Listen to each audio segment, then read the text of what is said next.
ओम श्री गणेशाय नम नमस्कार बंधुगण आपण मानकु आम यूट्यूब चैनल को स्वागत। फ्रेंड्स आज भिडियो आम आपण मानकु कहबाकू जाउछु आपणक पई विशेष भावरे आगामी ए 2 दिन संपूर्ण स्थिति विषय रे जदि एठी विशेष रूप रे आम आपणकु कहबू तो आगामी 2 दिन रे किपरि रहिबो स्थिति किपरि आपणकर समय को प्लानिंग करिवे क्यों सब क्षेत्र रे आपणकु सावधानीता अवलंबन करबाकू पड़िबो क्यों सब क्षेत्र रे आपणकु लाभ प्राप्त हेबो आपणकर भाग्यर स्थिति किपरि रहिबो क्यारियर स्थिति किपरि रहिबो ए दिन विशेष भाव में आपणक पई किपरि रहिबो क्यों क्यों जिनिस रे आपणकु फायदा हेबो क्यों सब जिनिस रे आपणकु सावधानीता अवलंबन करबाकू पड़िबो आपणकर लव लाइफ किपरि रहिबो क्यारियर किपरि रहिबो बिजनेस आउ व्यापार किपरि रहिबो एवं स्वास्थ्यर महत्वपूर्ण इनफॉरमेशन मध्य कहिबू आउ वीडियो शेष रे आमे आपण माननकु उपाय विषय मध्य कहिबू जहाद्वारा आपण ए दिन को आहुरी अधिक शुभ आउ मंगलदायक करिपारिबे। आगको वीडियो आरंभ करबा पूर्वरु आमर आपणकु रिक्वेस्ट कि चैनल ले नुआ आसीथिले चैनल को सब्सक्राइब करंतु सांगरे नोटिफिकेशन बेल को ऑन करंतु जहाद्वारा समय समय रे सह नुआ नुआ वीडियो रो नोटिफिकेशन आपणक पाखरे पहुंची जिवो।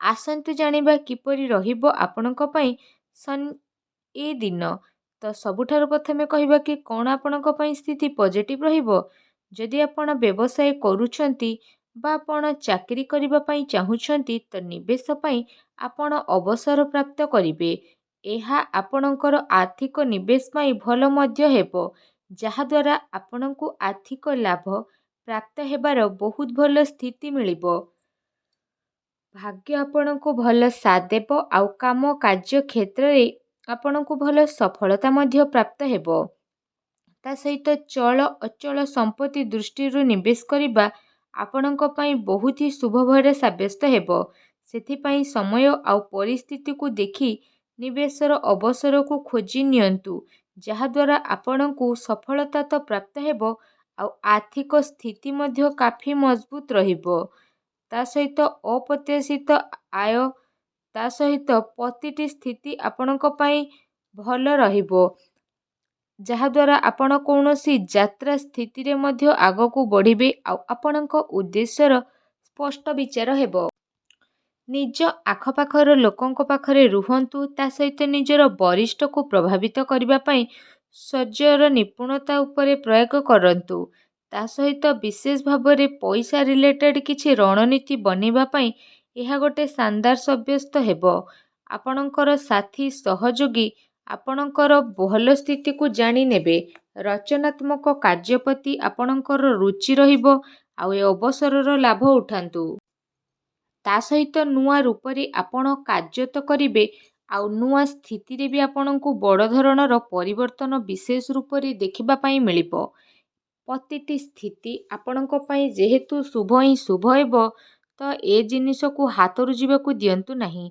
निज रचनात्मकता द्वारा आपण निजर कार्य क्षमता द्वारा अन्य को आपण विशेष भाव प्रभावित करिवे कार्य क्षेत्र रे तो लाभ मिलिबो आकस्मिक लाभ मध्य मिलिबो आसंतु जानिबा आपणक पई कोन नेगेटिव रहिबो घरोई समस्या को समाधान करिबा द्वारा स्थिति आपणक पई शुभ भला साब्यस्त हेबो निजे निज उपरे भरोसा करंतु तथा निजर घर परिवार सदस्यों उपरे विश्वास करंतु कौनसी अन्य व्यक्ति उपरे भरोसा करंतु नाही अन्यथा प्रोब्लेम आसी पारे ता सहित पारिवारिक स्थिति तो चिंतापूर्ण रहिबो जो कारण पई आपणकर विशेष रूप रे जदि कहिबा स्थिति रे परिवर्तन आसीबो आवश्यक संजोग बनेइके रखंतु जणे आउ जनको उपरे विश्वास करिके काम करंतु निजर दायित्व को लिभेबार पूरा प्रयास करंतु माता पितांक सह संबंध भल रहिबार स्थिति रहिछि एपरि व्यक्ति पाखकू जातु जहाँ को जरूरत रहिछि जेमिति आपणकर भाई भौणी माता पिता एवं पड़ोशी एमानंकु शांति प्रदान करंतु ए समय सांसारिक आउ व्यवहारिक केन्द्र रे ध्यान केंद्रित करिबार नाही अर्थात निजर दृष्टिकोण को बदलैबा नुआ विचार को भाबिबार स्थिति आसीछि बहुत लोक आपणक ठारू बहुत सारा जिनिस मागिबे जहाद्वारा समय मल्टीटास्किंग रहिबो तो आपण एमिति किछि करंतु जहा करिबा दरकार अटे गोटे ଦୁଃଖ ଭରା ସ୍ଥିତି ଆପଣଙ୍କର ପରିବାରକୁ ପ୍ରଭାବିତ ମଧ୍ୟ କରିନେବ। ତେଣୁ ଆପଣ ସାବଧାନ ରୁହନ୍ତୁ। ଜରୁରୀ କାମକୁ ଆପଣ ବିଶେଷ ଭାବରେ କରିବା ପାଇଁ ଚେଷ୍ଟା କରନ୍ତୁ। ନକାରାତ୍ମକ ବିଚାର ଠାରୁ ଆପଣ ଦୂରେଇ ରୁହନ୍ତୁ, କାରଣ ଅଧିକାରୀଙ୍କ ସହ ବାଦବିବାଦ କରିବା ଠାରୁ ଦୂରେଇ ରୁହନ୍ତୁ। ଏହା ଆପଣଙ୍କ ପାଇଁ ଶୁଭ ରହିବ। ଆସନ୍ତୁ ଜାଣିବା ଆପଣଙ୍କର ଲଭ୍ ଲାଇଫ୍ କିପରି ରହିବ। ନିଜର ପ୍ରେମ ଜୀବନରେ ସମ୍ଭାଳିକି ଚାଲିବାର ଆବଶ୍ୟକତା ରହିଛି, କାରଣ ଛୋଟ କଥା ବଡ଼ ହୋଇପାରେ ଆଉ ତାର ପ୍ରଭାବ ଆପଣଙ୍କର ଲଭ୍ ଲାଇଫ୍ରେ ନକାରାତ୍ମକ ରୂପରେ ମଧ୍ୟ ଆସିପାରେ। ନିଜର ପ୍ରେମ ପାଇବା ପାଇଁ ଇଚ୍ଛା ତ ପୂରି ହେବ, ତା ସହିତ ଆପଣଙ୍କ ଜୀବନରେ ଏମିତି ଜଣେ ବ୍ୟକ୍ତି ଆସିବେ ଯିଏ ଆପଣଙ୍କୁ ବହୁତ ଭଲ ପାଇବେ ଆଉ ଆପଣଙ୍କୁ ସପୋର୍ଟ ମଧ୍ୟ ପ୍ରଦାନ କରିବେ। ତା ସହିତ ଆପଣଙ୍କର ପ୍ରେମ ଜୀବନ ପାଇଁ ଏ ଦିନ ବହୁତ ହି ଭଲ ସାବ୍ୟସ୍ତ ହେବାକୁ ଯାଉଛି। ଏ ଦିନର ଆପଣ ଅବଶ୍ୟ ହିଁ ଲାଭ ଉଠାନ୍ତୁ। ଆସନ୍ତୁ ଜାଣିବା ଆପଣଙ୍କର ବ୍ୟବସାୟ ଏବଂ କ୍ୟାରିୟର କିପରି ରହିବ। ବ୍ୟବସାୟିକ ଗତିବିଧି ତ ସଫଳ ହେବ, ଆଉ କାରବାରରେ ଧନଲାଭର ସ୍ଥିତି ମଧ୍ୟ ଆସିବ। ପ୍ରପର୍ଟି ଆଉ ସେୟାର ବଜାରରେ ନିବେଶ କରିବା ଲାଭଦାୟକ ହେବ। ଅନାବଶ୍ୟକ ଖର୍ଚ୍ଚ ଯେହେତୁ ରହିବ, ତେଣୁ ଆପଣଙ୍କୁ କଣ୍ଟ୍ରୋଲ କରିବାର ଆବଶ୍ୟକତା ରହିଛି। ବିଦ୍ୟାର୍ଥୀଙ୍କ ପାଇଁ ଯଦି କହିବା ତ ବିଦ୍ୟାର୍ଥୀଙ୍କ ପାଇଁ ଏ 2 ଦିନ ମିଲାଜୁଲା ରହିବ।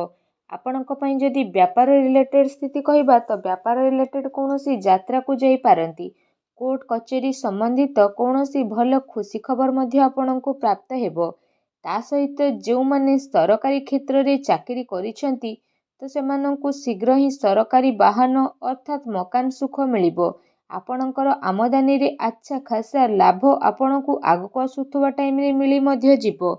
ସମୟ ଆପଣଙ୍କର ବହୁତ ଭଲ ରହିବ। ତା ସହିତ ସରକାରୀ କ୍ଷେତ୍ରରେ କାଫି ଫାଇଦା ହିଁ ଫାଇଦା ପ୍ରାପ୍ତ ହେବ।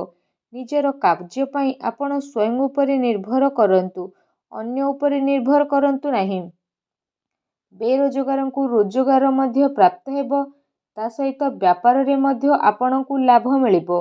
ଅନାବଶ୍ୟକ ଖର୍ଚ୍ଚ ଯେହେତୁ ଅଛି, ତେଣୁ ଆପଣ ସାବଧାନ ରୁହନ୍ତୁ। ସ୍ୱାସ୍ଥ୍ୟ ବିଷୟରେ ଯଦି କହିବା ତ ଆପଣଙ୍କୁ କୌଣସି ସ୍ୱାସ୍ଥ୍ୟ ସମ୍ବନ୍ଧିତ ଗମ୍ଭୀର ସମସ୍ୟାର ସାମ୍ନା କରିବା ପାଇଁ ପଡ଼ିପାରେ। ତା ସହିତ ସ୍ୱାସ୍ଥ୍ୟ ସମ୍ବନ୍ଧିତ ସମସ୍ୟା ଉତ୍ପନ୍ନ ହେବା ପୂର୍ବରୁ ଆପଣ ଉପଚାର କରି ନିଅନ୍ତୁ, ଯାହାଦ୍ୱାରା ସମୟ ଥାଉ ଥାଉ କୌଣସି ବଡ଼ ସ୍ଥିତିକୁ ଆପଣ ଅଟକେଇ ପାରିବେ। ସାବଧାନ ରୁହନ୍ତୁ। ସେଥିପାଇଁ ଆପଣ ନିଜର ଖାଦ୍ୟପେୟରେ ବିଶେଷ ରୂପରେ ସାବଧାନ ହୁଅନ୍ତୁ। ନିଜ ସ୍ୱାସ୍ଥ୍ୟକୁ ଆହୁରି ଅଧିକ ଭଲ ରଖିବା ପାଇଁ ଆପଣ ପ୍ରତ୍ୟହ ଯୋଗ କରନ୍ତୁ, ବ୍ୟାୟାମ କରନ୍ତୁ ଏବଂ ସୁସ୍ଥ ରୁହନ୍ତୁ। ଆସନ୍ତୁ ଜାଣିବା ଆପଣଙ୍କ ପାଇଁ କ'ଣ ବିଶେଷ ଉପାୟ ରହିଛି। ତ ସ୍ନାନ ଆଦି ଆପଣ ବିଶେଷ ଭାବରେ କରିସାରିବା ପରେ ଗୋଟେ ଗିନାରେ ଟିକେ ସୋରିଷ ତେଲ ନିଅନ୍ତୁ, ଆଉ ସେଥିରେ ନିଜର ଚେହେରାକୁ ଦେଖନ୍ତୁ, ଆଉ ସେ ସୋରିଷ ତେଲରେ କୌଣସି ଅସହାୟ ଲୋକଙ୍କୁ